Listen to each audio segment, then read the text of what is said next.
Hello guys, আসসালামু আলাইকুম। কেমন আছো তোমরা সবাই? আশা করি সবাই ভালো আছো। আল্লাহর অশেষ রহমতে আমিও ভালো আছি। তো এখানে চলে আসলাম দুপুরে রান্না করার জন্য। তো কড়াইয়ের মধ্যে তেল দিয়ে দিলাম। তেলগুলো গরম হয়ে গেছে। এখন এর মধ্যে দিয়ে দেব মাছ। তো কাতলা মাছ, অনেক বড় মাছ ছিল, সেটাই রান্না করতেছি। তো প্রথমে মাছগুলো হালকা ভেজে নেব, ভেজে নেওয়ার পর রান্না করব। তো সবগুলো মাছ এখানে দিয়ে দিলাম। তো এখানে আরেকটা আছে, এটা তো এখানে আটবে না, এটা আরেকবার দিতে হবে। দেখো কত বড় মাছ, দেখো এটা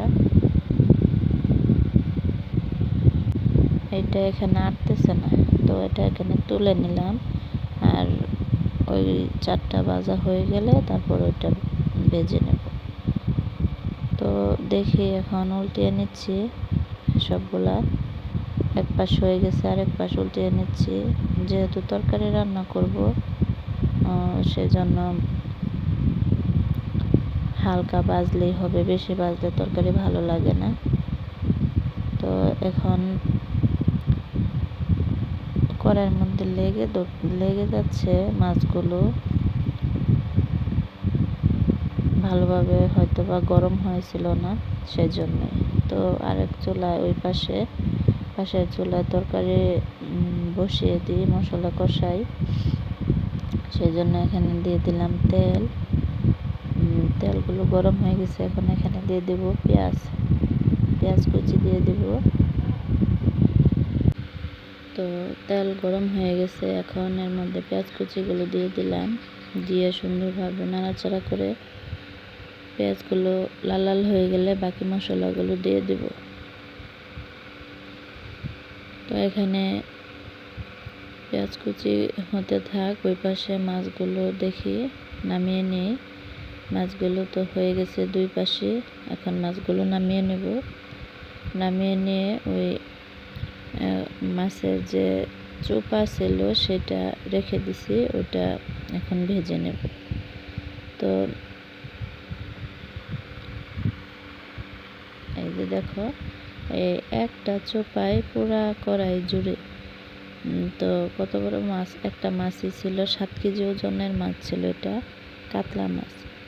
তো এখন এর মধ্যে দিয়ে দিলাম পেঁয়াজ, রসুন, আদা, দারচিনি, এলাচ সব কিছু একসাথে ব্লেন্ডার করে রাখছি। সেই মশলা পেস্ট এখানে দিয়ে দিলাম, দিয়ে সুন্দরভাবে নাড়াচাড়া করে নিলাম।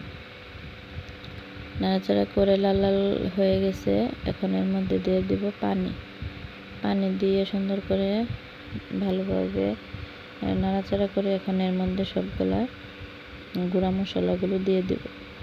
তো প্রথমে দিয়ে দিলাম লবণ, তারপরে হলুদের গুঁড়া, তারপরে এখন দিয়ে দেব ধনিয়া গুঁড়া, তারপর দিয়ে দেব মরিচের গুঁড়া। সবগুলো দিয়ে নাড়াচাড়া করে নেব। নাড়াচাড়া করে মশলাগুলো কষানো হতে থাক। এর ফাঁকে আমি ওই মশলাটা, ওই মাছের চোপাটা উল্টিয়ে দেব। তো মশলা কষানো হয়ে গেছে, এখন এর মধ্যে মাছগুলো দিয়ে দেব।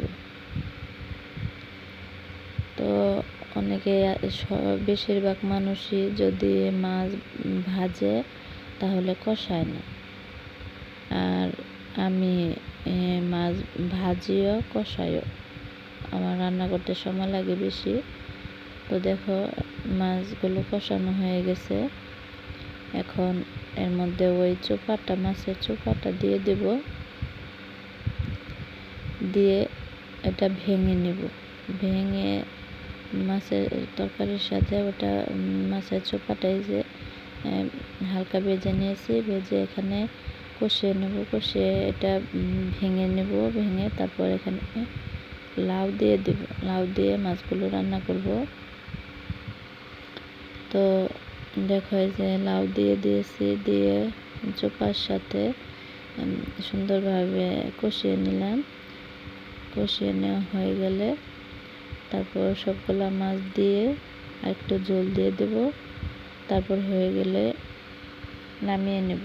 তো এখানে মাছগুলো দিয়ে দেব, দিয়ে একটু ঝোলের জন্য পানি দিয়ে দিব।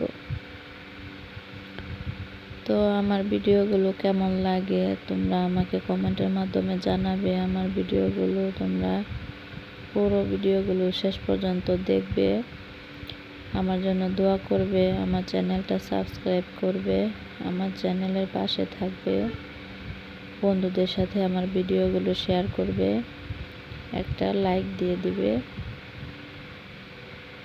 তো আমি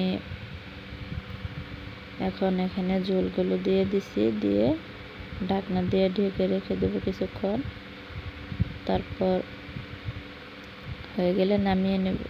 তো দেখো তরকারিগুলো হয়ে গেছে, এখন নামিয়ে নিয়েছি। তরকারির ফাইনাল লুক দেখো, কতটা লোভনীয় হয়েছে তরকারিটা। তো আজকের মতো এই পর্যন্তই। ভালো থাকবে সবাই, আমার জন্য দোয়া করবে। আসসালামু আলাইকুম, আল্লাহ হাফিজ।